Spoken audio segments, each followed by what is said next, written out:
Happy Halloween, everyone. Oh, it's still June? All right, well, I'm too early. But either way, we're making a resin skull today.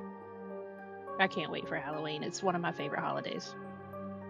So, in today's project, I'm using Let's Resin's Chameleon Flakes. So, in one of my other videos, the Galaxy Resin coasters, I learned that the Chameleon Flakes, the Chameleon powder, are very different with how they brush on. You have to use a lot more of the Chameleon Flakes versus the powder. But I spent a good 15 minutes or so at least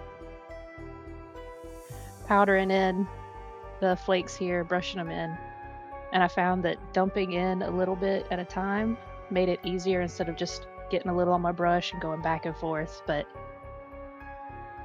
I have a little AC window unit behind me, and it just was blowing the flakes all which ways. So I apologize for the camera angle changing a few times. It seemed like the AC was blowing at a different angle every few minutes. I'm sure it was in my head, but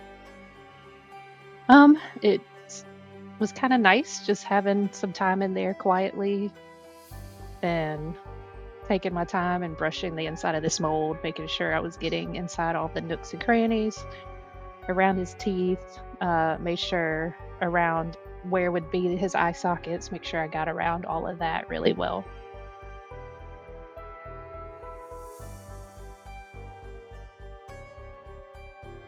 But I know I can't be the only one who is excited for Halloween. So if you're interested, you can let me know in the comments what you want to be for Halloween, and I'll try to cater some of my future Halloween designs to that inspiration. My kids are usually Ghostbusters or Ninja Turtles, and they're really into Cuphead this year right now. So I wonder if there will be any costumes in the stores with that design. But they did Five Nights at Freddy's last year. But my husband and I are usually the easiest thing. Like I've been a jack-o'-lantern, and usually I like the poncho shirts, or we've been crayons. He was a zookeeper a few years back, so he, corralled our animals, our children. But we always have a lot of fun during Halloween, and we dress up our dog and take him out. So finally, got all of the mica powder, or excuse me, the mica flakes inside the mold.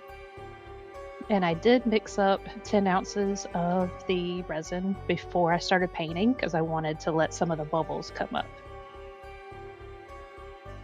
So as you can see, that little bottle of black pigment is kind of hard to squeeze, so I had to use my strong hand. And I used just a small amount of black resin, or excuse me, black pigment. With another project I did, I used way too much, so the pigment goes a long way. So mixed all that in.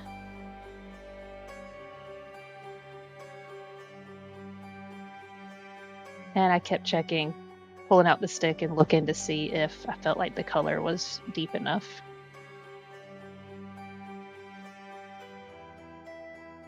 And then I usually pour my resin a little quick, but I tried to be patient and pour it as slowly as I could this time, trying to avoid extra bubbles. But craft resin bubbles come up to the surface pretty quickly, I've noticed, so it's my go-to. And then you'll see here, I did not mix up enough because I haven't gotten in the habit of figuring out what my molds take yet. I just kind of wing it, so I got to get better at that. But I probably mixed up another good 5 or so, and then that was too much. So I used the extra resin for some other little knickknacks. You can see the bubbles popping on the top there.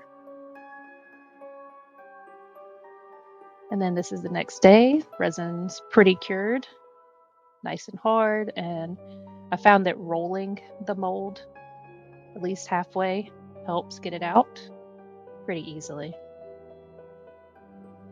But I really like how this turned out. The green has a green to blue shift, and it's just looks so neat, and I can't wait to do more things in the future with it. But it's so smooth, it's shiny, I just think it's super cool, and I can't wait to make more skulls. But if you're excited for Halloween and you want to see more Halloween designs and products, please subscribe and like. Thank you.